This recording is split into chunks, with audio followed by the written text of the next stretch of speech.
Lord Krishna नमन my all sweet dear student, प्यारे विद्यार्थियों, अब हम बात करेंगे विटामिन्स के बारे में। ये भी आपके कंपोनेंट ऑफ फूड हैं। तो vitamins are essential for growth and maintenance of our body. हमारी बॉडी के ग्रोथ के लिए और मेंटेनेंस के लिए विटामिन्स एसेंशियल हैं, ज़रूरी हैं। Vitamin do not provide energy, vitamin से हमें एनर्जी नहीं मिलती है। They only help in the proper utilization of other nutrients such as carbohydrate and fats. तो ये प्रॉपर यूटिलाइजेशन में हेल्प करते हैं, जो हम पहले कंपोनेंट ऑफ फूड ले चुके हैं भोजन में, कार्बोहाइड्रेट, फैट, इन सब का यूटिलाइजेशन अच्छे से हो सके, इसलिए विटामिन हेल्प करते हैं। Our body require vitamin A, C, D, E, K and B complex. तो हमारी बॉडी को ज़रूरत पड़ती है इन सभी विटामिन की।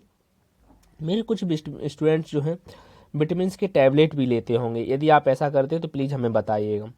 Our body can make only two vitamins, vitamin D and K. So other vitamins must be present in our food. हमारी body में केवल दो विटामिन होते हैं, विटामिन डी और के।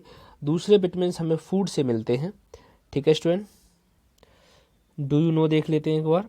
There are 15 vitamins known to us as at present. Initially, when the vitamins were discovered, their actually chemical composition was not known.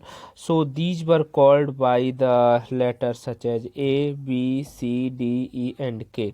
तो ठीक है, तो ये विटामिन्स जो हैं पहले से ही 15 विटामिन्स की खोज की गई थी। ठीक है, अब हम बात करते हैं बी कॉम्प्लेक्स के बारे में। तो the B complex vitamins is a mixture of several water soluble vitamins. The important vitamins of these group are the vitamins B1, B2, B4, B6, B9 और B12. Vitamin C is destroyed by heat during cooking, यानी कि vitamin C जो है cooking के समय पे destroy हो जाता है, नष्ट हो जाता है। That is why our diet must consist of raw fresh fruits and half cooked vegetable. इसीलिए कभी कभी हमें कच्ची सब्जियां, फल आदि खाने चाहिए, जिससे कि विटामिन सी हमें मिल सके। अगर हम क्लासिफिकेशन की बात करें, इनके वर्गीकरण की बात करें, तो vitamin are classify on the basis of their solubility. Vitamin को हम घुलने के आधार पे बांट सकते हैं, सॉल्युबिलिटी के आधार पे बांट सकते हैं। Those soluble in water are termed water soluble vitamin. ऐसे विटामिन जो पानी में घुल जाएं तो उन्हें हम कहेंगे वाटर सॉल्युबल विटामिन। ठीक है, while those soluble in oil और fat are term as oil fat soluble vitamin. और कुछ विटामिन ऐसे होंगे जो ऑयल और फैट में घुलेंगे, पानी में नहीं घुलेंगे। तो पानी में घुलने वाले विटामिन हैं विटामिन बी एंड सी। ठीक है, और फैट एंड ऑयल में घुलने वाले विटामिन हैं vitamin A, D, E and K. तो A, D, E and K are store in body fat के साथ ये स्टोर किए जा सकते हैं। यहाँ पे देखिए आप, एक विटामिन सी एक बहुत बड़े, सबसे ज़्यादा विटामिन सी पाया जाता है, और विटामिन सी की रिक्वायरमेंट हमारी बॉडी को ज़्यादा होती है, daily requirement of some vitamin in adult. वहाँ पर vitamin A, D, B, B1, B2, B6, B12 इनकी भी हमें मात्रा चाहिए होती है। विटामिन ई हमें 4 mg हर रोज़ चाहिए होता है। ठीक है student, some important vitamins their effect and source की बात करते हैं कि हमें कहाँ से प्राप्त कर सकते हैं।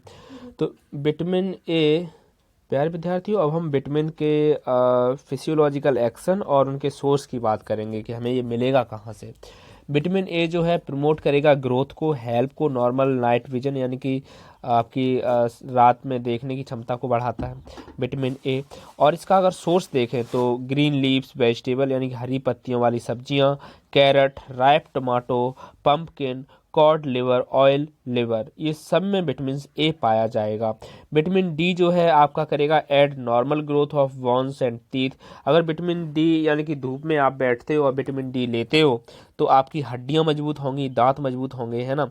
मिल्क कहाँ का मिलेगा, मिल्क में मिलेगा, फिश लिवर ऑयल में मिलेगा, एग में मिलेगा।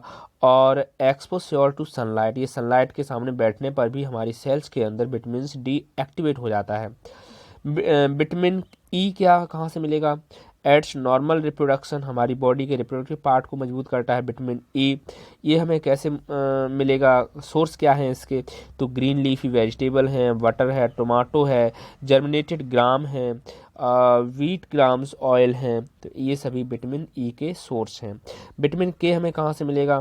तो necessary for proper clotting of blood from any injury, हमारी शरीर में ब्लड क्लॉटिंग जो हो जाती है, रुधिर का जो थक्का जम जाता है, उसमें विटामिन के हेल्प करता है। और ये हमें मिलेगा cauliflowers, cabbage, tomato, egg York, अंडे खाने से मिलेगा। अब हम दूसरे विटामिन जो कि बी सीरीज के विटामिन हैं उनके बारे में बात करेंगे। विटामिन बी1 जो है ये necessary for growth, essential during lactations and pregnancy के दौरान इसकी बहुत ज़्यादा ज़रूरत पड़ती है। जो फीमेल्स प्रेग्नेंट होती हैं उन्हें विटामिन बी1 की ज़रूरत होती है, जिसमें milk, seafood, soybean, whole cereals, green vegetables और एग जो है बहुत ज़रूरी है। विटामिन बी2 जो है improve growth and general health, essential for reproduction, lactation and respiration. तो विटामिन बी2 की जो फिजियोलॉजिकल एक्शन है वो यही है कि बॉडी में ग्रोथ के लिए ज़रूरी है, इसेंशियल फॉर रिप्रोडक्शन यानी कि जो जनन तंत्र है आपका उसके लिए भी विटामिन बी2 बहुत ज़रूरी है। लैक्टेशन, यदि कोई लैक्टेशन पीरियड में है, मिल्क फीडिंग करा रहा है अपने बेबी को, तो तब भी विटामिन बी2 की बहुत ज़्यादा ज़रूरत पड़ेगी। एंड रेस्पिरेशन यानी कि श्वसन के लिए विटामिन बी2 बहुत ज़्यादा ज़रूरी है। मिलेगा कहाँ से प्यारे विद्यार्थियों? ये मिलेगा milk, pea, beans, yeast, meat, eggs, bananas, कैरियर, रेजिन, इन सबको खाने से। अब हम बात करेंगे विटामिन बी9 के बारे में। इस विटामिन बी9 जो है फॉलिक एसिड होता है, help formation and maturation of red blood cells, ये आरबीसी के लिए भी हेल्प करता है। And green leaves vegetables, supported beans यानी कि ग्रीन लीव्स वेजिटेबल में पाया जाता है और स्पोर्टेड बीन्स में भी ये देखने को मिलता है। विटामिन बी12 की बात करेंगे, नेसेसरी है फॉर्मेशन ऑफ हेल्दी ब्लड के लिए, यानी कि बी12 जो है आपके हेल्दी ब्लड के लिए ज़रूरी है। लिवर, मीट, एग और मिल्क खाने से आपको विटामिन बी12 मिल जाएगा। विटामिन सी जो है ये बहुत ही ज़्यादा खट्टी चीज़ों में देखने को मिलता है और ये for growth teeth, healthy teeth, दांतों के लिए, गम के लिए, दांतों के जो दांत जुड़ते हैं, इम्प्रूव एप्टीटाइट, प्रिवेंट स्कर्वी को रोकने के लिए विटामिन सी की ज़रूरत पड़ती है। और ये हमें citrus fruit like amla, lime, lemon, orange, gooseberry, guava, इन सब में विटामिन सी हमें मिल जाएगा। प्यारे विद्यार्थियों, अब हम बात करेंगे टेस्ट के बारे में, यानी कि विटामिन सी है या नहीं है, तो इसका टेस्ट हम कैसे करेंगे उसके बारे में बात कर लेंगे। प्रोसीजर क्या है वो देख लेते हैं हम एक बार। Take a pinch of starch in a test tube and added about 5 ml of water to it, यानी कि हम एक स्टार्च लेंगे टेस्ट ट्यूब में और इसमें 5 ml वाटर ले लेंगे। इस स्टार्च को हम क्या करने वाले हैं, boil it for a minute and cool, इसे गर्म करके ठंडा कर देंगे 1 मिनट तक। Added a few drop of iodine solution, इसमें हम कुछ आयोडीन सॉल्यूशन की बूंदें डालेंगे। एंड ऑब्जर्व द कलर, और कलर को ऑब्जर्व करेंगे। तो जब हमने स्टार्च लिया, गर्म किया, ठीक है, आयोडीन की बूंदें डाली और इसे ऑब्जर्व किया, observe the colour, the solution turn blue, तो ये ब्लू रंग में बदल जाता है। To this blue colours added juice of food sample, dropwise until blue color disappear, shake the solution and observe the color of the solution. If the solution become light brown and food sample contain vitamin C, यदि किसी juice की कुछ drops आप डालना start करेंगे और ये blue colour से अगर लाइट ब्राउन होने लगे, तो आप समझ लेना कि हम जो जूस डाल रहे हैं वो विटामिन सी उसमें है। विटामिन सी जिसमें है उसी के जूस से ये ब्लू से कैसा होगा, लाइट ब्राउन कलर का हो जाएगा। Okay student, thank you very much.